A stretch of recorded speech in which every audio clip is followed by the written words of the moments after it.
মৰমৰ ছাত্ৰ-ছাত্ৰীসকল, আজি মই তোমালোকলৈ অসমীয়া ব্যাকৰণৰ এটা পাঠ যুগুতাই আনিছোঁ, যিটো পাঠ দ্বাদশ শ্ৰেণীৰ পাঠ্যক্ৰমৰ ভিতৰুৱা, আৰু সেই পাঠটো হৈছে প্ৰত্যয়। এতিয়া প্ৰত্যয় হৈছে অসমীয়া ভাষাৰ শব্দ সাধনৰ এটা উপায়। তোমালোকৰ মনত হয়তো শব্দ সাধন বুলি কওঁতে এটা প্ৰশ্ন উদয় হৈছে, শব্দ সাধন কি? শব্দ সাধন হৈছে শব্দ সৃষ্টি হোৱা বা শব্দ সৃষ্টি ঘটোৱা। একোটা ভাষাৰ শব্দসমূহ কেনেকৈ সৃষ্টি হয় তাৰ আঁৰত কিছুমান প্ৰণালী আছে, আৰু সেইবিলাক প্ৰণালীৰে অন্যতম প্ৰণালী হৈছে প্ৰত্যয়। এতিয়া যাৰ দ্বাৰা শব্দ সৃষ্টি কৰা হয়। প্ৰত্যয়ৰ কথা জানিবলৈ যাওঁতে আমি কেইটামান কথা বা শব্দ সাধনৰ কথা স্পষ্ট ধাৰণা ল'বলৈ যাওঁতে আমি কেইটামান কথা জানিব লাগিব। তাৰে প্ৰথম কথাটো হৈছে প্ৰাকৃতি। প্ৰাকৃতি হৈছে শব্দ সৃষ্টি কৰাৰ মূল অংশকেইটা। কোনো এটা শব্দ সৃষ্টি কৰিবলৈ যাওঁতে যিকেইটা অংশৰ প্ৰয়োজন হয় সেইটোৱে হৈছে প্ৰাকৃতি। প্ৰাকৃতিক দুই ধৰণে ভাগ কৰা হৈছে, মুক্ত প্ৰাকৃতি আৰু যুক্ত প্ৰাকৃতি। এতিয়া মুক্ত প্ৰাকৃতিবোৰ যেনে মানুহ, ধান, খা, এইবিলাকো তোমালোকৰ মনত ধাৰণা আছে, এইবিলাকতো শব্দ, কিন্তু এই শব্দবিলাকৰ পৰাও আকৌ নতুন শব্দ সৃষ্টি কৰিব পাৰে। এইবিলাকৰ স্বতন্ত্ৰ অৰ্থ আছে। মানুহ, ধান, খা এইবিলাক স্বতন্ত্ৰ, ই নিজেও এটা শব্দ হয় আৰু এই শব্দবিলাকে আন শব্দও সৃষ্টি কৰে। দ্বিতীয়টো হৈছে যুক্ত প্ৰাকৃতি।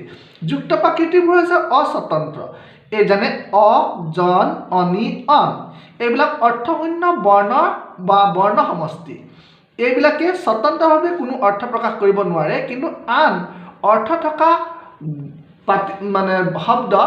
বা ধাতুৰ লগত যোগ হৈ ই নতুন শব্দ সৃষ্টি কৰিব পাৰে। সেইকাৰণে এইবিলাকক যুক্ত প্ৰাকৃতি বুলি কোৱা হৈছে। ই অৰ্থাৎ যোগ হৈহে ই নিজৰ কাম সমাধান কৰে। এতিয়া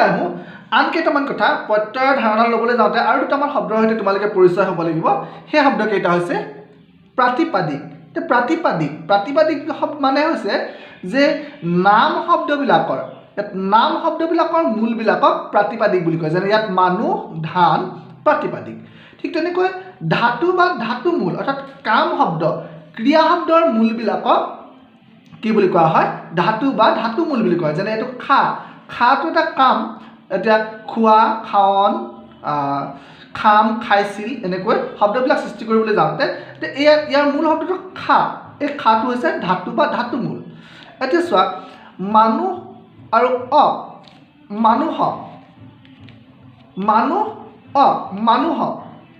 মানুহজন, খা, অন, খাৱন, খা, অন, খাৱন, আৰু ধান, অনি, ধাননি, এনেকৈ নতুন শব্দৰ সৃষ্টি হ'ব পাৰে। আৰু এইবিলাক হৈছে অৰ্থশূন্য বৰ্ণ বা বৰ্ণৰ সমষ্টি। এইবিলাকক কি বুলি কোৱা হয়? সৰ্গ আৰু ঠিক অৰ্থশূন্য বৰ্ণ বা বৰ্ণৰ সমষ্টি। তেনেহ'লে আমি জানিবলগীয়া বিষয়কেইটা হৈছে কি? প্ৰাকৃতি, মুক্ত প্ৰাকৃতি, যুক্ত প্ৰাকৃতি, প্ৰাতিপাদিক, ধাতু বা ধাতুমূল, সৰ্গ আৰু অৰ্থশূন্য বৰ্ণ বা বৰ্ণৰ সমষ্টি। এতিয়া কেনেকৈ অৰ্থশূন্য বৰ্ণ বা বৰ্ণৰ সমষ্টি? মানুহ, এইটো অৰ্থ আছে, ই মুক্ত প্ৰাকৃতি। এই অটোৰ অৰ্থ নাই, ইয়াত অ আৰু ক, আৰু এই দুইটা লগ লাগি মানুহক শব্দটোৰ সৃষ্টি হৈছে। ঠিক তেনে খা, ই এটা ধাতুমূল, ইয়াৰ অৰ্থ আছে। ইয়াত অনৰ অৰ্থ নাই, খাৱন, এই দুটা লগ লাগি খাৱন আছে, ই এটা নতুন শব্দৰ সৃষ্টি হ'ল। এনেকৈ শব্দ সাধনৰ আৰু কিছুমান প্ৰণালী আছে। শব্দ সাধনৰ দুটামান উপায়ৰ কথা আমি প্ৰথমতে জানি লওঁ, তেতিয়াহে আমি প্ৰত্যয়ৰ ধাৰণা ল'ব পাৰিম। এতিয়া প্ৰথমটো হৈছে মুক্ত প্ৰাকৃতিৰ লগত মুক্ত প্ৰাকৃতি যোগ হৈ নতুন শব্দ সৃষ্টি হয়। যেনে শব্দ আৰু শব্দৰ লগত লগ লাগি ঘৰ আৰু চোতাল, তাৰমানে ঘৰ, চোতাল। ঠিক শুক্ল আৰু পক্ষ, অৰ্থাৎ যিটো পক্ষ শুক্ল হয় সেইটো হৈছে শুক্ল পক্ষ। চোৰ আৰু ধৰা, অৰ্থাৎ চোৰক ধৰা, অৰ্থাৎ চোৰ ধৰা। ইয়াত এই দুটা শব্দ, ঘৰ আৰু চোতাল, এই দুটা শব্দ লগ লাগি অন্য তৃতীয়টো শব্দ সৃষ্টি কৰিছে। চোৱা, ঘৰ আৰু চোতাল, ঘৰৰ বেলেগ অৰ্থ, চোতালৰ বেলেগ অৰ্থ, আৰু ঘৰ চোতালৰ বেলেগ অৰ্থ। ঠিক তেনেকৈ ইয়াতো শুক্লপক্ষ, চোৰ ধৰাও ঠিক একেই কথা। এনেকুৱাবিলাকক সাধাৰণতে সমাসৰ ভিতৰত অন্তৰ্ভুক্ত কৰা হয়। সমাসৰ ৰসাল কথা আমি সমাসৰ পাঠত আলোচনা কৰিম।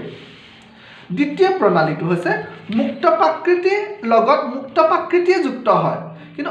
শব্দ আৰু শব্দ দেখা দুইটা একেই শব্দ যোগ শব্দ মুক্ত প্ৰাকৃতি যোগ মুক্ত প্ৰাকৃতি ইয়াতো সেই একেটাই কথা আছে কিন্তু চোৱা ইয়াত অলপমান বেলেগ আছে হিম যোগ আলয় এইটো হিম এটা শব্দ আলয় এটা শব্দ আৰু ইয়াত হিমালয় হৈছে কিন্তু ওপৰৰ ধাৰণা মতে হ'ব লাগিছিল হিম আলয় হ'ব লাগিছিল কিন্তু ইয়াত কি হ'ল হিমালয় হ'ল ঠিক তেনেকৈ জন্ম যোগ অন্ধ জন্মান্ধ এই জন্ম ইয়াত শেষৰ ধ্বনি অ আৰু অন্ধ আদিৰ ধ্বনি অ আৰু অ লগ লাগি ইয়াত আ হৈছে ঠিক তেনেকৈ দেৱ যোগ ইন্দ্ৰ দেৱেন্দ্ৰ ইয়াত দেৱ অ আৰু ইন্দ্ৰৰ ই এই অ আৰু ই লগ লাগি কেনেকৈ ইয়াত এ হ'ল এইবিলাকো বৰ ৰখাল কথা আছে এইবিলাকক এনেকুৱাবিলাকক সাধাৰণতে সন্ধি বুলি কোৱা হয় সন্ধিৰে শব্দ সাধন বুলি কোৱা হয় আৰু এইবিলাকক সমাসেৰে শব্দ সাধন কৰা হয় বুলি কোৱা হয় এই সমাস আৰু সন্ধিৰ এই ৰখাল কথাবিলাক কেনেকৈ এ হয় কেনেকৈ আ হয় বা কেনেকৈ বৰ্ণবিলাকৰ লোপ পায় কেনেকৈ শব্দবিলাকৰ লোপ পায় এইবিলাক কথা আমি পাছত আলোচনা কৰিম এতিয়া আমি আহোঁ তৃতীয়টো প্ৰণালী হৈছে প্ৰত্যয় এই প্ৰণালীটোৰ বিষয়ে ভালকৈ মনোযোগ দিবা আৰু এইখিনি কথাও বাৰে বাৰে আলোচনা কৰিম এতিয়া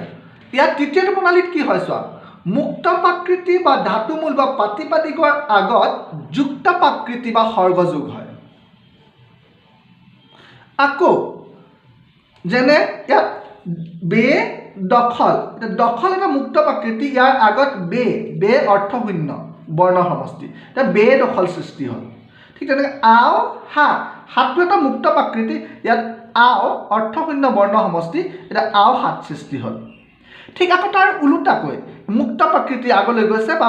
ধাতুমূল বা প্ৰাতিপাদিক আগলৈ গুচি গৈছে এয়া আৰু ইয়াৰ লগত কি হৈছে যুক্ত প্ৰাকৃতি হৈছে যুক্ত প্ৰাকৃতি যোগ হৈছে পাছত মুক্ত প্ৰাকৃতিৰ পাছত যুক্ত প্ৰাকৃতি বা সৰ্গ যোগ হৈছে যেনে হু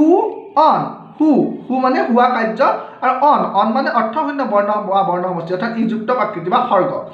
হুৱন শব্দৰ সৃষ্টি হৈছে ঠিক তেনেকৈ ধান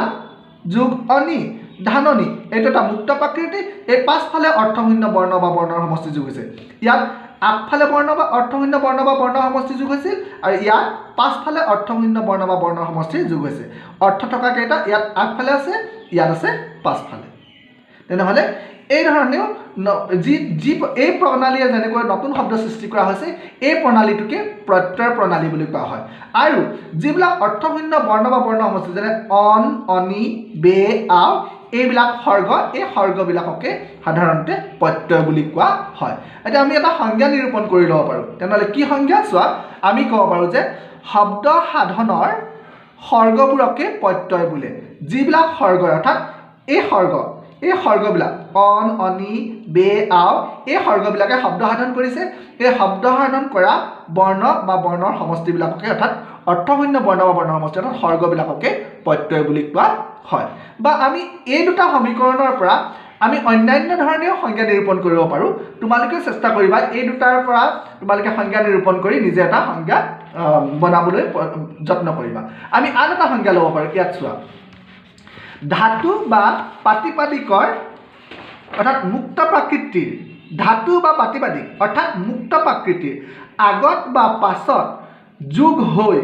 নতুন শব্দ সাধন কৰা যিবিলাক সৰ্গ আছে সেই সৰ্গসমূহকে প্ৰত্যয় বোলে এনে প্ৰত্যয় কাক বুলি গম পাইছা নহয় প্ৰত্যয়সমূহ হৈছে অৰ্থশূন্য বৰ্ণ বা বৰ্ণৰ সমষ্টি যিবিলাকে ধাতু বা প্ৰাতিপাদিকৰ আগত বা পাছত যোগ হৈ নতুন শব্দ সৃষ্টি কৰে ঠিক তেনেকৈ আমি এই সংজ্ঞাটোৰ ওপৰত নিৰূপণ কৰি প্ৰত্যয় প্ৰধানকৈ আমি ভাগ কৰিব পাৰোঁ এতিয়া আমি প্ৰত্যয়ৰ প্ৰকাৰৰ বিষয়ে ক'ম প্ৰত্যয়ৰ প্ৰকাৰ